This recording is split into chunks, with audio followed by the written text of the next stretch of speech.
Hello, আসসালামু আলাইকুম viewers, welcome to knowledge 7 আশা করছি সকলে ভালো আছেন।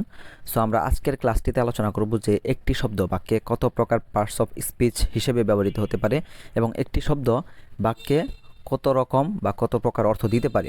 আমরা অনেকেই আইএলটিএস এ রিডিং ইমপ্রুভ করার জন্য বা বিভিন্ন চাকরির পরীক্ষা বা বিভিন্ন প্রয়োজনে আমরা কিন্তু আমাদের রিডিং স্কিলটা একটু ডেভেলপ করতে চাই। ঠিক আছে, এই রিডিং স্কিলটা ডেভেলপ করার জন্য দেখা যায় আমরা অনেকেই পত্রিকা পড়ে থাকি, আরও বিভিন্ন জায়গায় বিভিন্ন আর্টিকেল কিন্তু পড়ে থাকি। সেক্ষেত্রে দেখা যায় যে আমরা ওই সকল আর্টিকেল বা এডিটোরিয়াল অনুবাদ করার ক্ষেত্রে আমাদের অনুবাদের ক্ষেত্রে তিনটি বিষয় বেশি সমস্যা করে। একটা হচ্ছে যে এই স্ট্রাকচার, বিভিন্ন প্রকারের স্ট্রাকচার থাকে, যে স্ট্রাকচারগুলো যদি আমরা আগের থেকে জানা না থাকে আমাদের, তাহলে কিন্তু আমরা সেগুলো অনুবাদ শুদ্ধভাবে ভালোভাবে করতে পারি না।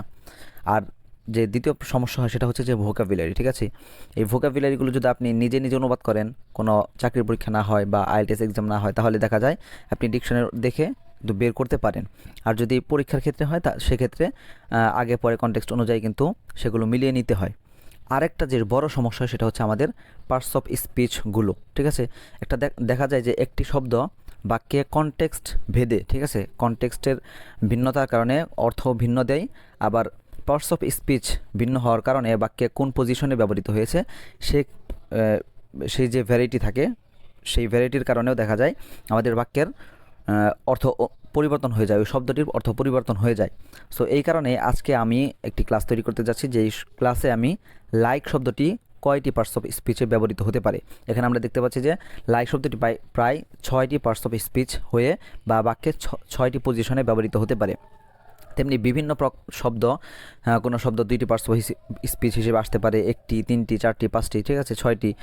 কোনো শব্দ এমন আছে যে 8টি পর্যন্ত পার্টস অফ স্পিচ হিসেবে ব্যবহৃত হতে পারে।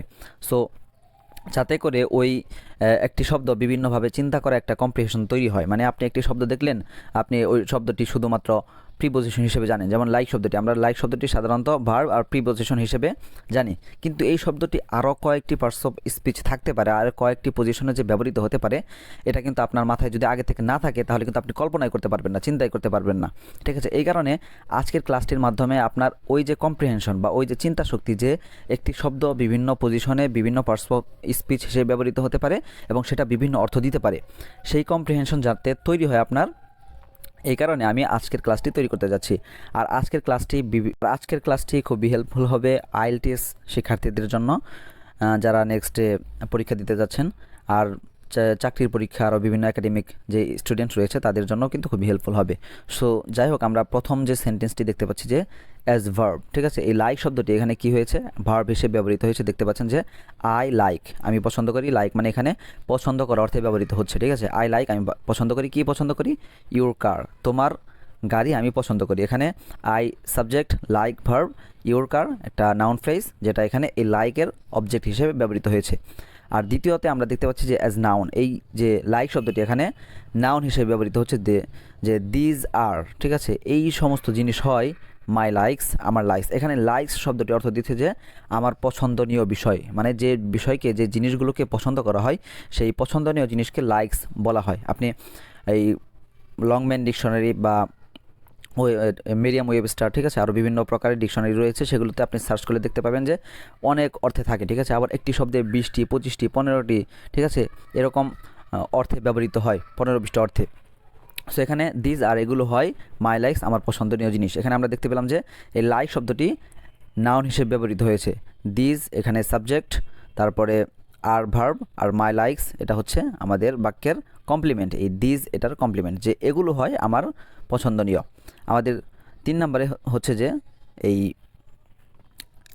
লাইক শব্দটি কী হিসেবে ব্যবহৃত হতে পারে? প্রিপোজিশন হিসেবে ব্যবহৃত হতে পারে। দেখতে পাচ্ছেন যে হি ইজ, সে হয় লাইক মাই ব্রাদার, আমার ভাইয়ের মতো। সো এই যে লাইক, ঠিক আছে, এখানে যে প্রিপোজিশন হিসেবে ব্যবহৃত হয়েছে, এটা কিন্তু এটার সাথে আমরা সকলেই পরিচিত। এবং প্রথম যে সেন্টেন্সটি ছিল যে আই লাইক ইউর কার, ওটার সাথে আমরা পরিচিত, কিন্তু বাকি যেগুলো বিষয় রয়েছে সেগুলোর সাথে কিন্তু আমরা পরিচিত না। সো দেখতে পাচ্ছেন যে হি ইজ, সে হয় লাইক মাই ব্রাদার, আমার ভাইয়ের মতো। এখানে লাইক শব্দটি প্রিপোজিশন হিসেবে ব্যবহৃত হয়েছে, পুরোটা prepositional phrase. He subject, is হচ্ছে লিঙ্কিং ভার্ব। তারপর আমাদের পরবর্তী যে বাক্য সেটা হচ্ছে যে অ্যাজ কনজাংশন। এই লাইক শব্দটি কী হিসেবে ব্যবহৃত হতে পারে? কনজাংশন হিসেবে ব্যবহৃত হতে পারে। দেখতে পাচ্ছেন যে হি বিহেভড, সে আচরণ করলো, সে এমন ব্যবহার করলো, কীরকম? লাইক, যেন যেন কি he did not know me, সে আমাকে চিনতেই পারিনি বা চিনেইনি। এখানে দেখতে পাচ্ছেন যে এই লাইক শব্দের পূর্বে একটা ক্লজ রয়েছে হি বিহেভড, মানে সাবজেক্ট প্লাস একটা ফিনিট ভার্ব, আর লাইকের পরে একটা রয়েছে যে হি ডিড নট নো, এখানেও সাবজেক্ট এবং একটা ফাইনাইট ভার্ব রয়েছে, মি হচ্ছে অবজেক্ট। সো আমরা জানি যে দুটো ক্লজের মধ্যখানে যে শব্দটি থাকে সেটা সাধারণত কনজাংশন হয়। সো এখানে এই লাইক শব্দটি কী হিসেবে ব্যবহৃত হয়েছে? কনজাংশন, যে সে আচরণ করলো যেন লাইক, যেন হি ডিড নট নো মি, যে সে আমাকে চিনতেই পারিনি। তাহলে আমরা দেখতে পাচ্ছি যে এই লাইক শব্দটি এক এক জায়গায় এক এক অর্থ দিল। প্রথমে যে দিল যে আমি তো পছন্দ করা, দ্বিতীয়তে দিল আমার পছন্দনীয় জিনিস, তৃতীয়তে প্রিপোজিশন হিসেবে ব্যবহৃত হলে অর্থ দিল যে মতো, আবার চতুর্থ কনজাংশন হিসেবে ব্যবহৃত হলে অর্থ দিচ্ছে যে যেন, হি বিহেভড, সে আচরণ করলো যেন সে আমাকে চিনতেই পারিনি বা চিনেইনি। আবার তারপর যে 5 নম্বরে এই লাইক শব্দটি কী হিসেবে ব্যবহৃত হতে পারে? অ্যাডজেক্টিভ, অ্যাডজেক্টিভ হিসেবে ব্যবহৃত হতে পারে। দেখতে পাচ্ছি যে আই এম গ্ল্যাড, আমি আনন্দিত, that you have like mind about the project, যে আই এম গ্ল্যাড, আমি আনন্দিত, দ্যাট যে ইউ হ্যাভ লাইক মাইন্ড, তোমার অনুরূপ ধারণা, অনুরূপ চিন্তা। এখানে মাইন্ড শব্দটির অর্থ হচ্ছে যে চিন্তা, ধারণা এরকম। সো ইউ হ্যাভ, তোমার আছে কি? লাইক মাইন্ড, অনুরূপ চিন্তা ধারণা। তাহলে এখানে এই লাইক শব্দটি কী করেছে? মাইন্ড নাউনকে মডিফাই করছে, যে মাইন্ড, ইউ হ্যাভ মাইন্ড, তোমার ধারণা রয়েছে। তোমার ধারণা কেমন ধারণা? ইউ হ্যাভ লাইক মাইন্ড, মানে অনুরূপ ধারণা। তাহলে লাইক শব্দটি কিন্তু মাইন্ডকে অ্যাডজেক্টিভ হিসেবে মডিফাই করছে, যে অনুরূপ ধারণা রয়েছে কিসের ব্যাপারে? অ্যাবাউট দ্য প্রজেক্ট, এই প্রকল্পের ব্যাপারে বা এই কাজের ব্যাপারে। আর এখানে এই যে আই এম গ্ল্যাড, আমি আনন্দিত, দ্যাট ইউ হ্যাভ, এই যে ইউ হ্যাভ, ঠিক আছে, বা দ্যাট থেকে শুরু করে যে এই যে ক্লজটা, এই ক্লজটা কিন্তু আসলে একটা অ্যাডভার্বিয়াল ক্লজ। অ্যাডভার্বিয়াল ক্লজ হওয়ার কারণ হচ্ছে যে এই যে আই এম গ্ল্যাড, আমি আনন্দিত, আনন্দিত কেন বা কিসে আনন্দিত?